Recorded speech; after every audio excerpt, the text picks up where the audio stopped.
Bon, des fois c'est bon. Je commence déjà. Ok, c'est parti. Alors. Rachel. Attends. 3. Rachel Castan. Qui ça qui motivé parce que nous apprenons que c'est une candidate pour capable d'intégrer le Parlement européen. Qui ça qui motive en tant que jeune haïtienne, jeune française d'origine haïtienne, pour que vous capable de gagner de telles ambitions? Alors c'est vraiment l'homme qui a regardé les difficultés des mamans avec papa.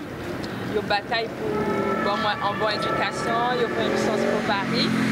Donc moi jeune en bachelor humanité politique, ensuite je suis partie en Belgique. J'ai eu l'opportunité de visiter l'institution européenne, même pour te connaître si je lague comme non politique à 25 ans. Donc ensuite, je suis tourné à Paris, toujours à Sciences Po Paris. Moi, j'ai un master en finance et stratégie. Moi, je suis business, mais avec le temps, moi, j'ai remarqué que les personnes ont toujours des difficultés, les personnes ont toujours des problèmes dans leurs conditions, dans la vie quotidienne, et je me suis dit si je peux être une aide justement pour les Haïtiens au sein du Parlement européen, parce que lorsque tu es député du Parlement européen, tu peux imposer des vétos par rapport aux lois que l'ONU voudrait mettre en place qui seront défavorables en faveur d'Haïti. Donc je suis là avec ma fraîcheur, mon ambition, mon expérience et bien sûr je compte sur le soutien de ma communauté guyanaise, haïtienne, les personnes en métropole pour apporter mon aide avec honnêteté et intégrité. Rachel Castan, vous faites en France, plus particulièrement dans un département français, la Guyane, et où à vivre en France, où parler en pile d'intérêt qu'on gagne pour Haïti. Oui. Qui côté intérêt ça sorti? Est-ce que c'est parents qui inculquent ou tu dois parler aussi de l'autre immigrant? Pour ça c'est de Haïti on parle? Comme papa, il t'a toujours parlé d'Haïti. Bon, papa mourit en 2016, mais il t'a dit qu'il t'a fait retraite en Haïti. Rêve papa, c'était porter tout business en Haïti. C'est-à-dire que depuis petit, nous avons des parents qui te connaissent parler d'Haïti, qui ont pour aider Haïti, qui ont une meilleure condition financière, sociale, politique. Donc, nous avons dit c'est éducation que parents bon moi depuis petit. Et puis depuis petit, nous connaissons pas les créoles, même nous te connaissons appeler maman depuis la France, il toujours parlé mon créole Rachel qui j'ai et dans l'étude là qui j'ai évolué. Donc à chaque fois, parents me comme bon moi en suivi dans l'étude moi, dans carrière moi et qu'on y a me connaît prêt pour me lancer comme voilà dans politique en tant que futur député du Parlement européen. Tout à l'heure, vous évoquez quelques problèmes fondamentaux. Oui. Parmi tous les problèmes fondamentaux que vous sentez que les compatriotes haïtiens ont subi, qui est-ce qui plus interpellé? Alors c'est vraiment les jeunes haïtiens parce que en fait la jeunesse c'est l'avenir et on sait que la jeunesse haïtienne a du mal à trouver un emploi stable. Donc du coup ils n'ont pas d'économie, ils ne peuvent pas bâtir de foyer, donc ils ne peuvent pas construire leur vie. Et moi j'ai vraiment à cœur d'aider les jeunes haïtiens à croire en leurs rêves, même si la stabilité peut être instable, économiquement, socialement, il y a toujours de l'espoir. Et moi j'aimerais encourager les jeunes haïtiens à se battre, à voter pour moi aussi, à continuer de rêver. Parce que lorsqu'on regarde les journaux, c'est tout le temps, on parle de la mort, on parle de la crise, de l'inflation, mais on ne parle jamais de rêve, d'ambition. Donc j'aimerais faire appel aux jeunes haïtiens, continuer à rêver, à vous battre pour vos études et bien sûr à exceller dans vos carrières. Rachel Castan, vous parlez de l'ambition que vous gagnez pour les jeunes haïtiens. Est-ce qu'il y a un thème dans votre campagne, côté que vous pouvez mettre en valeur, qui pourrait relier la France en général avec jeunes Sayo? Est-ce qu'on a un thème qu'on a choisi? Oui, et c'est pour ça que je suis la secrétaire générale de mon parti Nouvelle Émergence Patriotique, où en fait je vais lever des jeunes hommes et femmes haïtiens. Donc en fait moi je suis en train de créer une diaspora haïtienne à l'international dans 4 continents.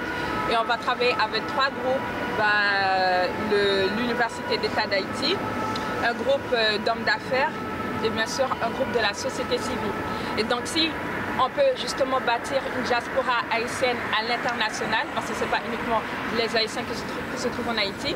Je suis aussi en contact avec des jeunes haïtiennes ou haïtiens ambitieux comme moi qui veulent changer les choses mais qui ne savent pas comment faire. Alors qu'on peut changer les choses ensemble. Donc si tu te trouves aux États-Unis, en Asie, en Afrique, et tu vas là, tu es haïtienne ou d'origine haïtienne et tu souhaites changer les choses, c'est ensemble qu'on pourra construire une nation forte. C'est pas juste les Haïtiens sur place, c'est aussi les Haïtiens qui sont à l'international pour pouvoir bien sûr construire une nation solide à long terme. Vous parlez créole ou vous connaissez la culture haïtienne un peu oui. Ou qui sont connaît un petit peu dans la culture haïtienne? Alors, je compte banane pesée, c'est un mot, je me compte manger tout le temps. Et puis moi je connais aussi que Haïtiens beaucoup dans tout ce qui est peinture, graffiti. Et après il y a deux sortes de religions, voilà, la chrétienté, moi personnellement je suis chrétienne, et le vaudou. Donc moi je suis fan de tout ce qui est repas haïtien, je compte manger soupe joumou au 1er janvier et je sais que la soupe joumou en fait c'est vraiment l'héritage des Haïtiens. J'ai écrit un mini mémoire où je disais que les Haïtiens ont su retrouver leur dignité parce qu'on sait que le 1er janvier partout dans le monde les Haïtiens boivent leur soupe joumou en se rappelant de leur victoire. Et donc l'Haïtien est une personne qui marche avec dignité, voilà, où qu'il soit dans le monde. C'est ce que j'admire chez l'Haïtien. Alors Rachel Castan, vous connaissez la musique haïtienne? Oui, je connais. Qui est-ce que vous? Boîte filée. Moi j'aime beaucoup le compas. C'est la musique des jeunes vraiment. On sait que le compas est la musique numéro 1 dans le monde et que justement les Antillais reprennent le compas et le compas est utilisé partout par des Américains, voilà, par des Africains et bien sûr c'est eux qui mettent l'ambiance surtout au carnaval parce que c'est vraiment la culture des Antillais. Pendant le carnaval il y a toujours du compas, voilà. Alors, Rachel Castan, la situation du pays en ce moment est très chaotique, nous parlons d'Haïti. Est-ce que ça a interpellé qui fait ça sur vous? Depuis qu'il a visité Haïti, est-ce que les gens font ça dans la vie déjà? Parlez-nous un petit peu. Alors franchement, ce qui m'a fait mal, c'est le fait qu'il y a pas mal de journalistes occidentaux qui disaient que Haïti est un pays maudit. Et pendant des années, surtout lorsqu'il y a eu le séisme, la mort du président Moïse, les gens commençaient à dire Haïti est un pays maudit. Et là, je me suis dit que ça peut devenir dangereux pour un jeune haïtien de 6 ans qui entend tous les jours dans ses oreilles, tu es maudit, ton pays est maudit, tu ne peux pas fleurir, c'est impossible que tu réussisses. Et c'est là que je me suis dit, en fait, il faut que je me lève pour dire non, Haïti paraît maudit, mais Haïti est un pays très glorieux. Tout dépend de la perception que tu as. Tu n'es pas tes circonstances. Ce n'est pas parce que tu as vécu un séisme ou un assassinat que tu es maudit, que tu es mauvais. Il y a des séismes partout dans le monde, donc je ne comprends pas pourquoi il y a pas mal de clichés. Haïti est maudit, les Haïtiens sont maudits, c'est fini pour eux. C'est ce que les gens, voilà, de l'Occident veulent vous faire croire, mais vous n'êtes pas vos circonstances. Et donc c'est vraiment cette vision, une nouvelle fraîcheur que j'aimerais apporter aux Haïtiens.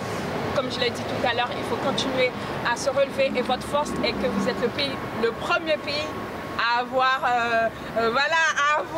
aboli l'esclavage. Donc Haïti est un pays influent. Après l'abolition de l'esclavage des Haïtiens, il y a eu une suite d'abolition dans le continent africain. En d'autres termes, Haïti est une référence pour les autres continents. Voilà. C'est quand est-ce qu'auront lieu les élections pour le Parlement européen? Alors c'est du 6 au 9 juin 2024, donc je compte sur vous, mes chers compatriotes, les Haïtiens, bien sûr, qui ont le passeport européen, qui peuvent voter pour moi. En fait, vous ne votez pas pour moi, vous votez pour vous, pour cette nouvelle émergence d'hommes et de femmes haïtiens qui veulent changer les choses, rapporter cette nouvelle fraîcheur, cette nouvelle vision et bien sûr vous aider à continuer de rêver, à vous relever, à continuer à vous battre, même si les circonstances veulent vous mettre à terre. J'ai aussi vécu des circonstances, mais je me suis dit, je vais me lever. Donc, c'est une décision que tu dois prendre. Tu prends la décision de te lever et tu verras que les opportunités viendront à toi. Donc, je fais appel à vous pour votre soutien. Voilà. C'était un plaisir pour la Voix de l'Amérique de vous avoir eu sur son plateau. On se dit à très bientôt, après la victoire. Après la victoire, hein. À bientôt. À bientôt, merci beaucoup.